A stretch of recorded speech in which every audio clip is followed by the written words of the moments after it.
On voulait revenir, évidemment, on aime parler d'impôts de fiscalité sur Boursorama et dans Ecorama, sur ce rapport du think tank Terra Nova qui est sorti en fin de semaine dernière, jeudi ou vendredi, j'ai un trou de mémoire, qui préconise une hausse des droits de succession d'environ 25%.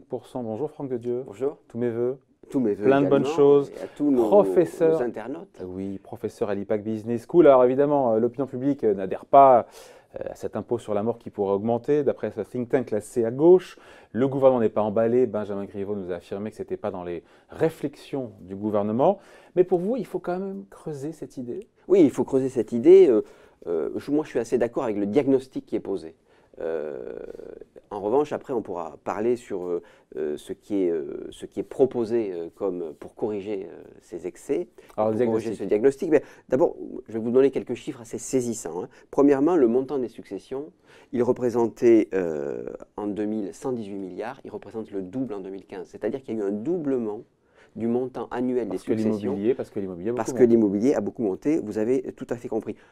Mais parallèlement, on reste avec un taux d'imposition réel, parce qu'on nous donne comme ça des barèmes, taux de 45%, 45% au-delà en vérité, si vous regardez le montant taxable sur le montant taxé, vous avez quelque chose autour de 5%. Pourquoi? Le taux moyen sur les successions en France est de 5%. 5%. Pourquoi? Parce que vous avez, premièrement, il y a beaucoup de successions qui ne donnent pas lieu à droit. Elles sont petites. Voilà, bon, comme c'est un impôt qui est progressif, effectivement, vous avez sur des successions plus élevées des taux qui sont supérieurs, mais pas tant que ça. Pourquoi? Parce qu'il y a l'histoire de l'assurance vie qui vous permet d'évacuer le problème, il y a des abattements par enfant et 100 000 euros de mémoire. Voilà, plus vous avez le dispositif de donation qui vous permet de remettre à zéro votre droit à l'abattement régulièrement. Donc finalement, si c'est bien appréhendé...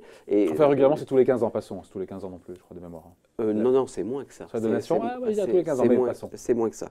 Alors ça doit dépendre peut-être de l'âge du donateur. Mais quoi qu'il en soit, si on reste sur des problèmes, peut-être pas juridiques, mais plutôt économiques, je vais vous donner encore un autre chiffre. C'est que nous sommes en train finalement, de degré en degré, d'arriver à une sorte de société de rentier où le montant des successions, c'est 15% du revenu national. Alors pour vous donner une idée, c'est ce qu'on avait à l'époque de Balzac, à la fin du 19e siècle, on était sur des niveaux comme ça. C'est-à-dire qu'il y a un gisement fiscal extrêmement important qui provoque bien sûr des inégalités qui se transmettent, j'allais dire, de génération en génération, des richesses aussi. Et enfin, un autre chiffre, après j'arrête de vous embêter avec mes chiffres, mais ils sont quand même importants parce qu'ils permettent de mettre en perspective l'enjeu économique du sujet, c'est que vous avez un individu qui a 50 ans, le montant des successions au cours de sa vie, enfin de ce qu'il a reçu au cours de sa vie comme donation ou comme héritage, c'est à peu près, on s'achemine vers 30% de tout ce qu'il a reçu. Et là aussi, on est véritablement... Tout de ce qu'il a reçu, ce qu'il a engrangé, c'est ça? Ce qu'il a engrangé, y compris comme revenu. Donc, un tiers viendrait des successions. Alors, voilà, c'est quand même, pas aujourd'hui, mais si on prolonge la courbe. Donc c'est quand même beaucoup. Et effectivement, vous avez en plus de ça, c'est pour ça que la courbe est intéressante à prolonger, c'est que, et ça il faut s'en satisfaire quelque part, c'est que vous avez pour la première fois dans l'histoire, depuis très peu de temps, des retraités jeunes qui sont doublement pensionnés. Pourquoi? Parce que l'homme et la femme, la première génération, où les deux ont travaillé toute leur vie. C'est très bien, évidemment, il ne s'agit pas de s'en plaindre. Mais vous avez tout de même un phénomène d'accumulation qui est à l'œuvre, sachant en plus que c'est une génération qui n'a pas connu forcément le chômage avec autant, je dirais, d'angoisse que la nôtre, et d'autre part, qui a eu aussi la possibilité d'acheter un actif immobilier grâce à l'inflation, grâce à des taux d'intérêt, etc., qui, dans de bonnes conditions. Mais au-delà de la masse taxable, cher Franck, la vie, on sait que c'est quand même plus compliqué. Voilà. Et puis les parents, ils accumulent pour les enfants, avec cette envie de transmettre, voilà, ça contribue à créer des richesses, à monter des boîtes, à prendre des risques. Non, mais alors, oui, c'est vrai. Mais tout ça est vrai, évidemment. Mais il ne s'agit pas de tout prendre. Il ne s'agit pas d'être le bolchevique, le couteau entre les dents. Il ne s'agit pas de tout prendre. Mais je vous donne un chiffre. Je vous ai dit tout à l'heure, c'est le dernier chiffre. En fait, non, c'était l'avant-dernier. Un chiffre. Pour les 1% des successions les plus élevées, le taux réel d'imposition, compte tenu de tous ces abattements, c'est pas 45%. c'est 18%. D'accord? Donc vous avez effectivement, vous avez raison. La vie, c'est beaucoup plus compliqué qu'un ratio de droits de succession sur base taxable, Ouais. évidemment. Évidemment aussi que les gens ont légitimement envie, je dirais, de prendre des risques, de créer des boîtes, d'accumuler de l'argent pour le transmettre à leurs enfants, Ouais. parce que c'est aussi, quelque part, une sorte de lignage totalement légitime. Mais là-dessus, sur des considérations économiques, je voudrais vous donner deux arguments, deux contre-arguments. Le problème, c'est le risque de figer le capital, de le muséifier. Pourquoi? Parce qu'aujourd'hui, contrairement à l'époque de Balzac, où ça pouvait être légitime, on n'hérite pas à 25 ans. Hein. On n'est pas Lucien de Rubempré qui monte à Paris, fortune faite grâce à des parents fortunés. Non, à 25 ans, non. Aujourd'hui, on hérite en moyenne à 55 ans. Ah. Donc, il ne s'agit pas... Et on est moins fringant, c'est ça? On est moins fringant pour monter des boîtes, pour prendre des risques, pour investir, pour financer de l'actif boursier. Voilà, bon, tout cela, puisque c'est finalement l'objet d'Emmanuel Macron, c'est de dire, n'ayez pas une mentalité de rentier, investissez plutôt dans des actifs qui, je dirais, qui sont plutôt réels. À juste titre, on peut entendre cette question-là, sauf que là, il se trouve que dans la mesure où, si vous dites qu'il ne faut jamais taxer l'héritage et qu'on hérite à 55 ans, il y a un problème de musification. Deuxièmement, deuxième risque, enfin deuxième problème et non des moindres, c'est le risque d'inégalité. Et là, bon là, on ne va pas rentrer dans ces considérations-là parce que ça nous amènerait jusqu'à votre émission de durer jusqu'à 4 heures de l'après-midi. Mais oui, si vous voulez, mais surtout que là, je suis intéressable là-dessus, c'est le dilemme de légitimité. C'est-à-dire que vous avez, depuis la Révolution française, cette question s'est posée.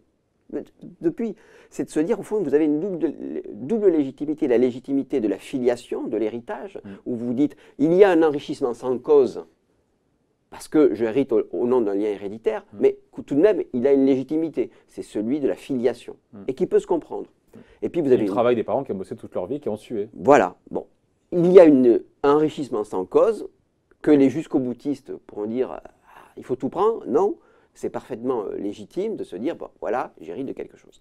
Puis il y a une autre légitimité, qui est celle de la légitimité politique, qui est celle de la fraternité, au sens, je dirais, presque étymologique, au sens du terme, c'est-à-dire fraternité, le frère, c'est-à-dire on n'est pas l'héritier au titre de fils, on a aussi des devoirs à l'égard des frères, des compatriotes, de la fraternité, des citoyens, parce qu'on a une famille, mais on a aussi une famille politique, qui est celle de la nation.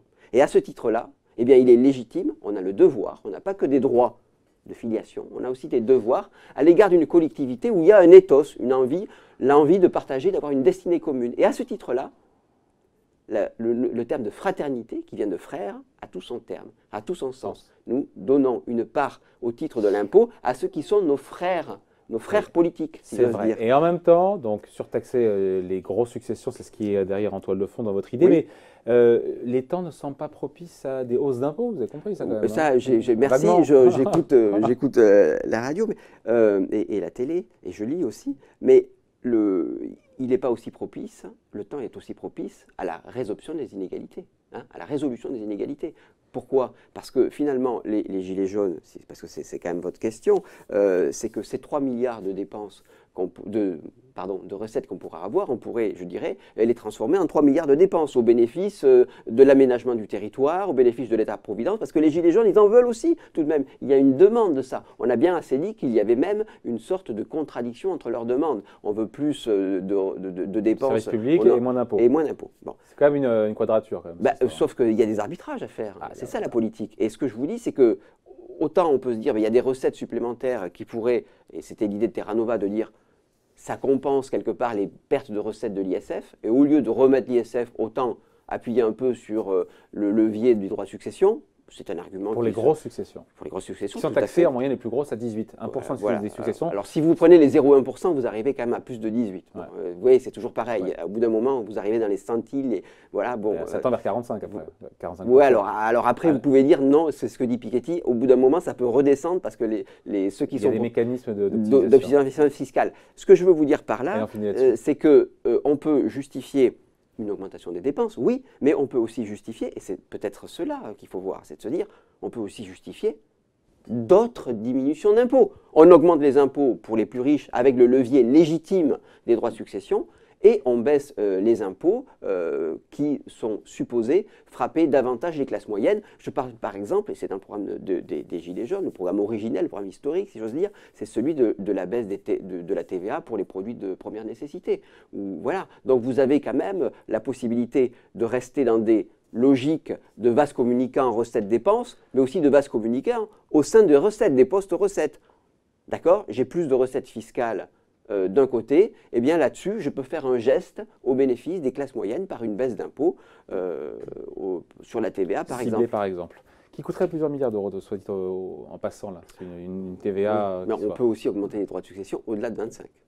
Au-delà de 25. On peut dire. Oui, c'est ce que préconise, plus royaliste que le roi. Hein. Voilà, on peut être plus royaliste que le roi. Merci donc pour ce point de vue, signé donc Franck de Dieu, professeur à l'IPAC Business School. Merci.